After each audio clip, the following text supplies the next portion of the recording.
Guys, शिक्षा मनोविज्ञान की दो विधियां होती हैं। पहली आत्मनिष्ठ और दूसरी वस्तुनिष्ठ। आत्मनिष्ठ विधि को दो भागों में बांटा गया है। पहली आत्मनिरीक्षण विधि, दूसरी गाथा विधि। और जो बी पार्ट है यानी वस्तुनिष्ठ विधि है, उसके गाइस 11 पार्ट होते हैं। पर आज के वीडियो में हम सिर्फ आत्मनिष्ठ विधि और उसके दोनों पार्ट्स को डिस्कस करेंगे। Hello and welcome guys to your own channel Abhyas Bhoomi. तो गाइस, आज हम लोग शिक्षा मनोविज्ञान की विधियां यानी मेथड्स ऑफ एजुकेशनल साइकोलॉजी को डिस्कस करने जा रहे हैं। उससे पहले गाइस, अगर आपने चैनल को सब्सक्राइब नहीं किया है तो प्लीज़ कर दीजिए और साथ ही साथ बेल आइकन को भी प्रेस कर दीजिए ताकि आने वाली वीडियोज़ के नोटिफिकेशंस आप तक सबसे पहले पहुँच सकें। तो चलिए गाइस, शुरू करते हैं आज की क्लास को। तो आज की क्लास में गाइस सबसे पहले हम लोग देखेंगे कि शिक्षा मनोविज्ञान पॉइंट क्या है उसका। शिक्षा मनोविज्ञान में अध्ययन और अनुसंधान के लिए सामान्य रूप से जिन विधियों का प्रयोग किया जाता है उनको दो भागों में विभाजित किया जा सकता है। ठीक है गाइस, जिनका विवरण निम्न प्रकार है। तो जो शिक्षा मनोविज्ञान की टेक्निक है, एजुकेशनल साइकोलॉजी जो है, इसको दो पार्ट्स में तोड़ा गया है। पहला है आत्मनिष्ठ विधियाँ और दूसरा है वस्तुनिष्ठ विधियाँ। तो आत्मनिष्ठ जो विधियां हैं गाइस यानी सब्जेक्टिव मेथड्स हैं, इसके दो पार्ट हैं। यानी पहला आत्मनिरीक्षण विधि और दूसरा गाथा वर्णन विधि। आत्मनिरीक्षण विधि यानी इंट्रोस्पेक्टिव मेथड और गाथा वर्णन विधि यानी एनेक्डोटल मेथड। ठीक है गाइस, आज हम ऑप्शन ए यानी आत्मनिष्ठ विधियों को ही डिस्कस करेंगे। जो अब पार्ट 2 है वस्तुनिष्ठ विधियाँ यानी ऑब्जेक्टिव मेथड, इसको हम अगले पार्ट में डिस्कस करेंगे। ठीक है, वस्तुनिष्ठ विधियाँ गाइस टोटल 11 टाइप की यहाँ पे दी हुई हैं। एक बार हम लोग सिर्फ उन्हें ऊपर से देख लेते हैं। पहला है गाइस प्रयोगात्मक विधि यानी एक्सपेरिमेंटल मेथड। दूसरा है निरीक्षण विधि यानी ऑब्जर्वेशनल मेथड। तीसरा है जीवन इतिहास विधि यानी केस हिस्ट्री मेथड। चौथा है उपचारात्मक विधि यानी क्लिनिकल मेथड। पांचवा है विकासात्मक विधि यानी डेवलपमेंटल मेथड। छठवां है गाइस मनोविश्लेषण विधि यानी साइको एनालिटिकल मेथड। सातवां है तुलनात्मक विधि यानी कंपैरेटिव मेथड। आठवां है सांख्यिकी विधि यानी स्टैटिस्टिकल मेथड। नौवां है परीक्षण विधि यानी टेस्ट मेथड और 10वां साक्षात्कार विधि यानी इंटरव्यू मेथड। 11 प्रश्नावली विधि यानी क्वेश्चनरियर मेथड।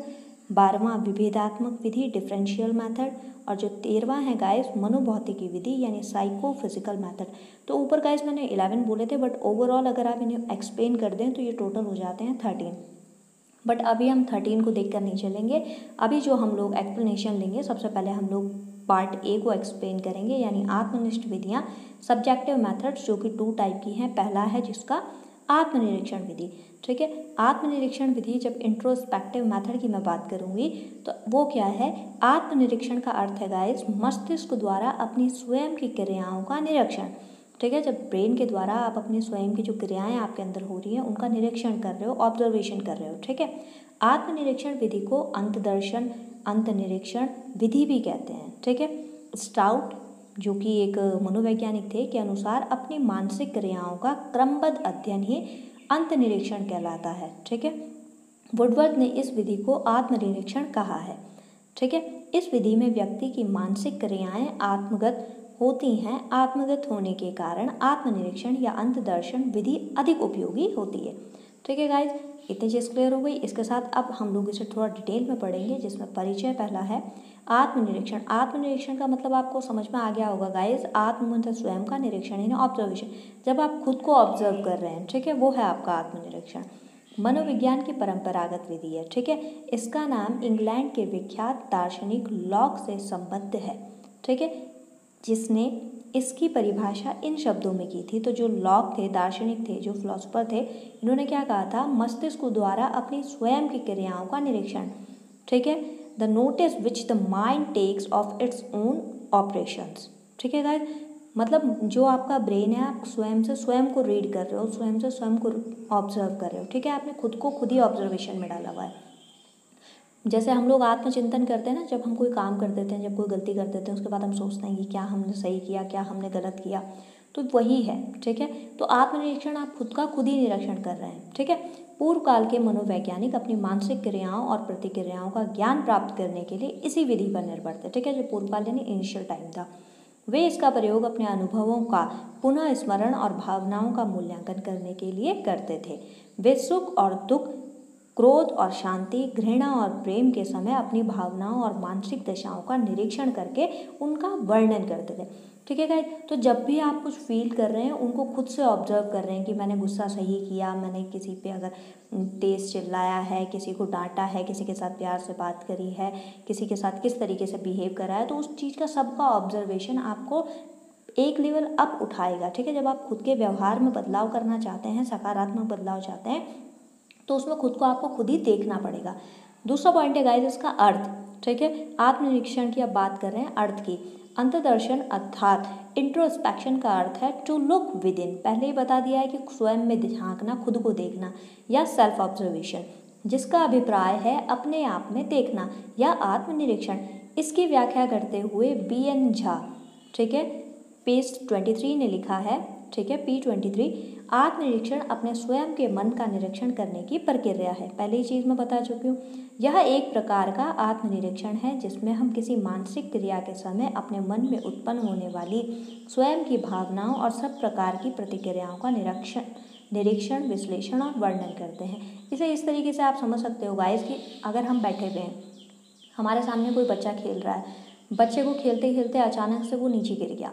ठीक है, बच्चा खेल रहा था, वो बड़ा खुश था, जैसे ही वो नीचे गिरा, पहले उसको चोट लगी, नीचे गिरा, चोट लगी, और उसके बाद क्या हुआ, दो चीज़ होंगी, या तो वो नॉर्मली बिहेव करेगा कि कोई बात नहीं, चोट नहीं लगी होगी, बट अगर चोट लगी होगी तो वो रोएगा। तो ये सब चीज़ें क्या है, आपने लाइव अपने सामने होते हुए देखी है कि बच्चा गिरा, बच्चे ने क्या रिएक्शन दिया, तुरंत वो हंसा, बोला, चिल्लाया, रोया। तो ये सब कुछ हम क्या है, लाइव देख रहे हैं। तो जिस तरीके से हम उस बच्चे का गिरना, संभलना लाइव देख रहे हैं, उसी तरीके से जो इमोशन हमारे अंदर डेवलप हो रहे हैं, उन्हीं इमोशन का गिरना, पड़ना, उठना अगर हम देख पा रहे हैं तो वही है इंट्रोस्पेक्शन।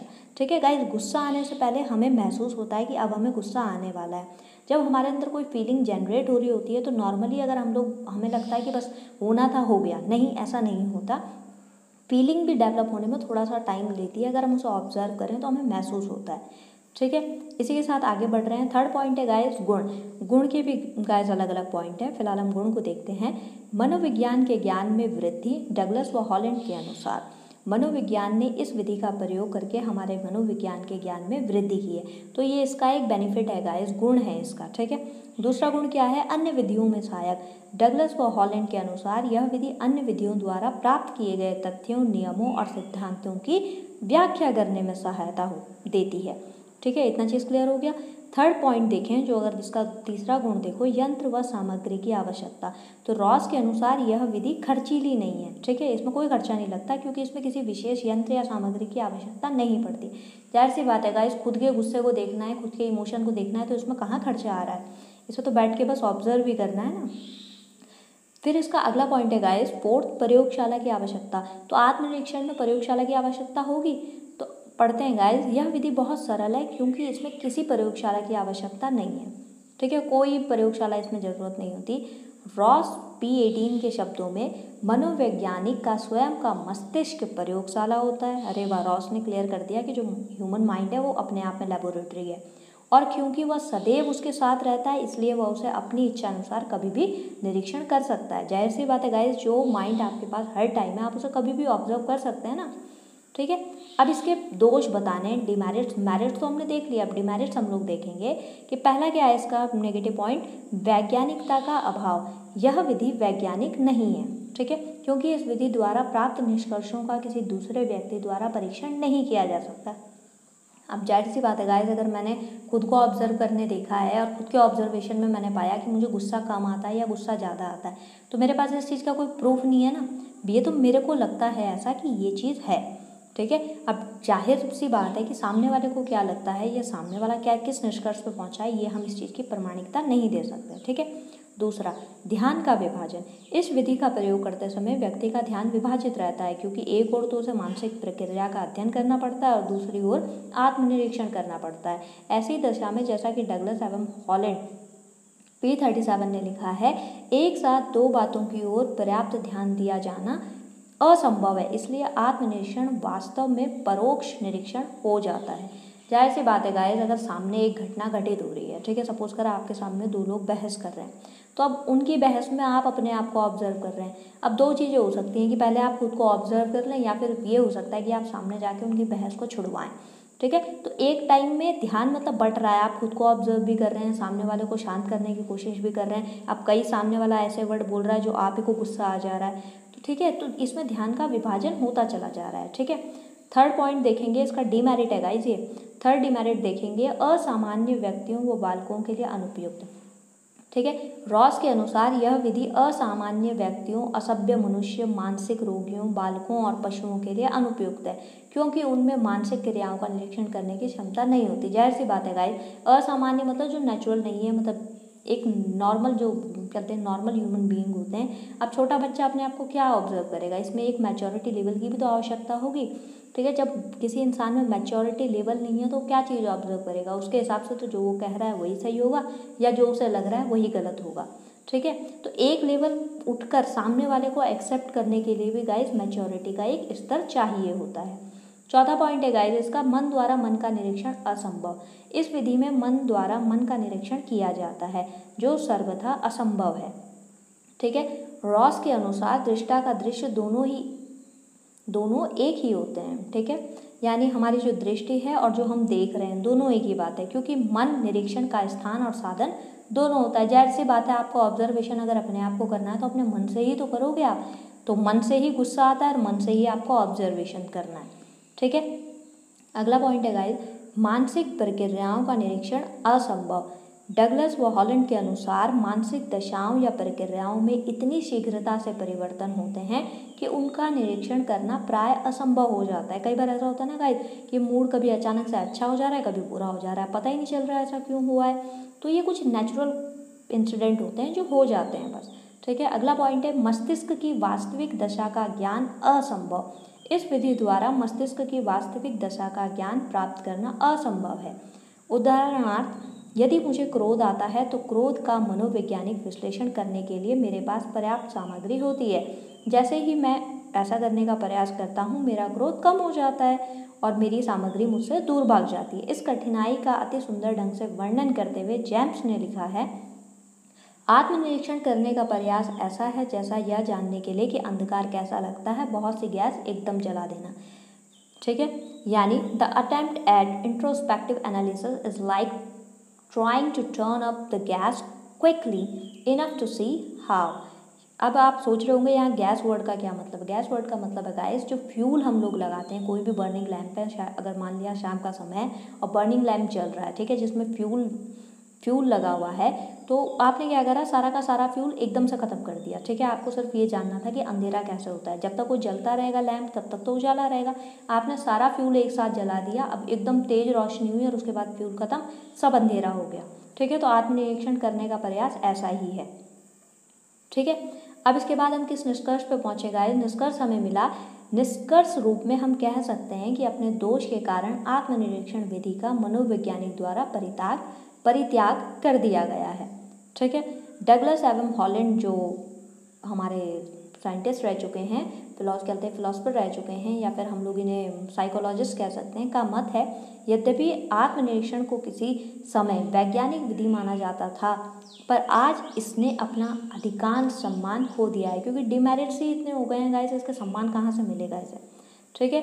अब हम लोग अगले मेथड पर जा रहे हैं, गाथा वर्णन विधि यानी एनेक्डोटल मेथड। ठीक है। पूर्व अनुभव या व्यवहार का लेखा तैयार करना। एनेक्डोटल मेथड का क्या मतलब बताया हमने, पूर्व अनुभव या व्यवहार का लेखा तैयार करना। इस विधि में व्यक्ति अपने किसी पूर्व अनुभव या व्यवहार का वर्णन करता है, मनोवैज्ञानिक उसे सुनकर एक लेखा यानी रिकॉर्ड तैयार करता है और उसके आधार पर अनेक निष्कर्ष निकालता है। इस विधि का मुख्य दोष यह है कि व्यक्ति अपने पूर्व अनुभव या व्यवहार का ठीक पुनः स्मरण नहीं कर पाता है। इसके अलावा वह इससे संबंधित कुछ बातों को भूल जाता है और कुछ को अपनी ओर से जोड़ देता है। इसलिए इस विधि को अविश्वसनीय बताते हुए स्किनर ने लिखा है कि गाथा वर्णन विधि की आत्मनिष्ठता के कारण इसके परिणाम पर विश्वास नहीं किया जा सकता। Because of the subjectiveness of the anecdotal device, the result cannot be relied upon. ठीक है। गाथा वर्णन विधि आत्मगत होने के कारण विश्वसनीय नहीं है। इसका उपयोग पूरक विधि के रूप में किया जाता है। यानी सीधी सीधी बात गाइस आपको समझ में आई कि आत्मगाथा मतलब गाथा वर्णन यानी बोलना, अपने ही बारे में इंसान अगर बोलेगा तो वो कोई गलत बात क्यों बोलेगा, वो तो सारी बातें अच्छी बोलेगा।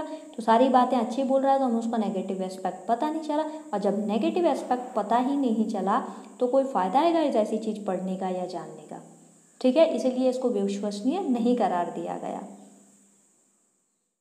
Thank you for like, share and subscribe your own channel. Jai Mahadev.